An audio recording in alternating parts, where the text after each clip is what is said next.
الحمد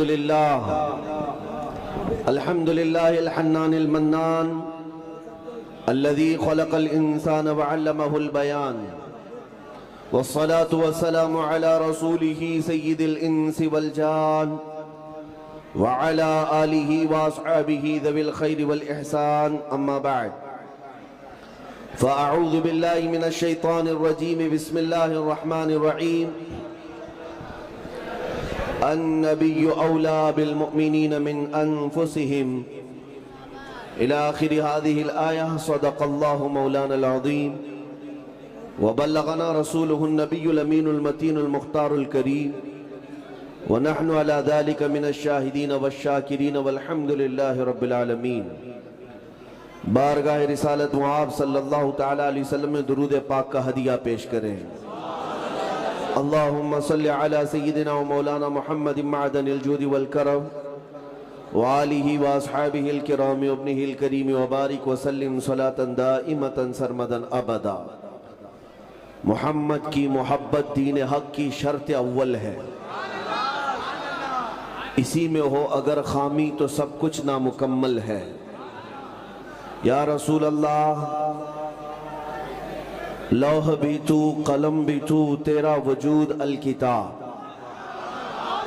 لوح بھی تو قلم بھی تو تیرا وجود الکتاب. گنبد آبگینہ رنگ تیرے محیط میں حباب.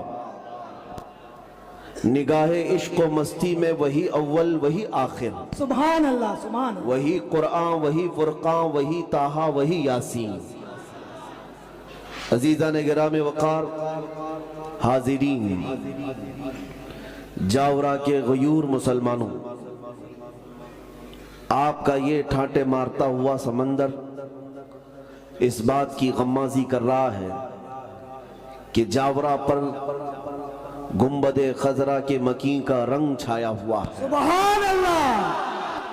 یقیناً رات کی ان ٹھنڈیوں میں اور اپنے بستر کو چھوڑ کر اس طرح جگہ نہ ملنے پر بھی کھڑے ہو کر کے سننے والا مجمع کسی دنیا دار نیتا کے لیے نہیں آیا، یہ صرف مصطفیٰ کے نام پر ہے. سبحان اللہ. نعرہ تکبیر. اور ہم بات بھی یہی کرتے ہیں کہ ہماری گفتگو کی ابتدا اسی نام پاک سے ہے اور ہماری زندگی کا خاتمہ بھی اسی نام پاک سے.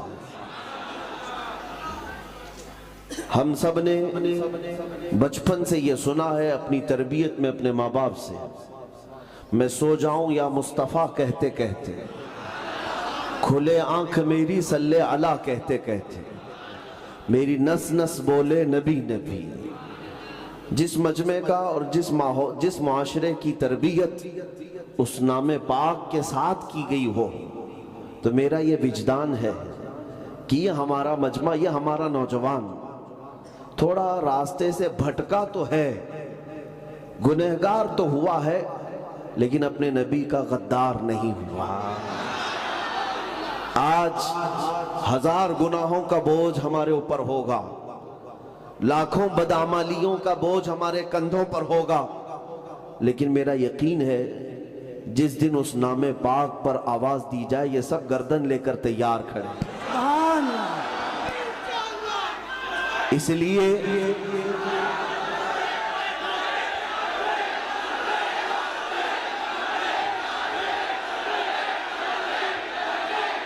اللہ عز و جل ان جذبوں کو سلامت رکھے. جاورا میں قدم رکھتے ہی آپ کے مجمع سے جیسا پہلا اتفاق ہوا، جو نام پاک نعروں میں سنائی دینے لگا وہ پورے جسم کو گدگدا دیتا ہے. پوری گلی سے لے کر یہاں تک یا حسین کے نعرے لگ رہے ہو.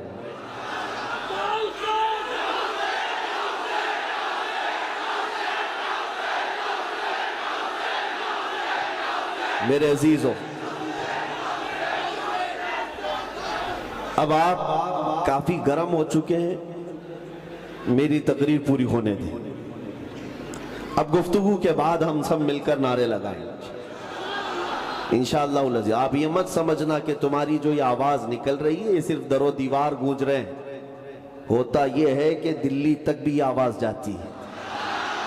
ہاں یہ ہمیں پتہ ہے، یہ ہمیں پتہ ہے، اچھے اچھوں کی کرسیاں ہلنے لگتی ہیں اور کتنے لوگوں کی نیندیں حرام ہوتی ہیں تمہارے چہروں کی مسکان دیکھ کر۔ دنیا یہ چاہتی ہے کہ ان کی داڑیاں اجڑ جائیں، دنیا یہ چاہتی ہے کہ ان کی ٹوپیاں اڑ جائیں، دنیا یہ چاہتی ہے کہ یہ نکمے رہیں، کسی کام کے لائق نہ رہیں۔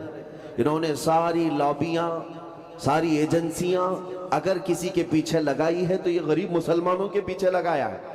اس کے باوجود میں انہیں یہ میسج دیتا ہوں، تم غلطی کر رہے ہو، اس قوم کے پیچھے اپنی ساری طاقت لگا رہے ہو جس قوم نے حسین اعظم کو بچپن سے سنا، جو اپنے 1000 ٹکڑے میدان میں ہو جانے کے بعد بھی سینہ سپر رہا ہو اور وقت کی طاغوتی طاقتوں سے ٹکرانے کا جذبہ اگر کسی کے اندر ہے تو صرف حسینی قوم کے اندر ہے۔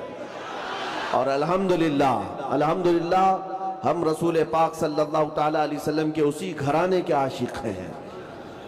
اب بات توجہ سے سنیں، یہ خام خیالی ہے جنہوں نے خواب دیکھا ہوگا کہ اسلام کو ہم ختم کر دیں گے۔ ہاں 4 لوگوں میں بیٹھ کر ویڈیو بنانا اور ایک گوفے میں بیٹھ کر کے اس کو نشر کرنا، اس کو کمال اور بہادری نہیں کہا جاتا۔ ہاں ان پاکھنڈیوں کو آپ نے دیکھا ہوگا جو گستاخیاں کرتے ہیں لیکن وہ بھی ایک لومڑی کی طرح اندر گھسے ہوئے۔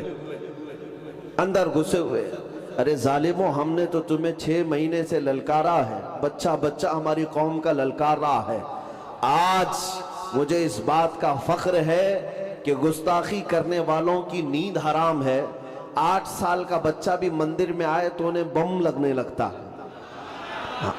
ارے یہ 8 سال کا بچہ اندر آ گیا، یہ آتنکوادی تھا۔ تمہیں 8 سال کے بچوں سے ڈر لگتا ہے اور تم باہر آنا چاہتے ہو تو 10-12 باڈی گارڈ کے بغیر آ نہیں سکتے۔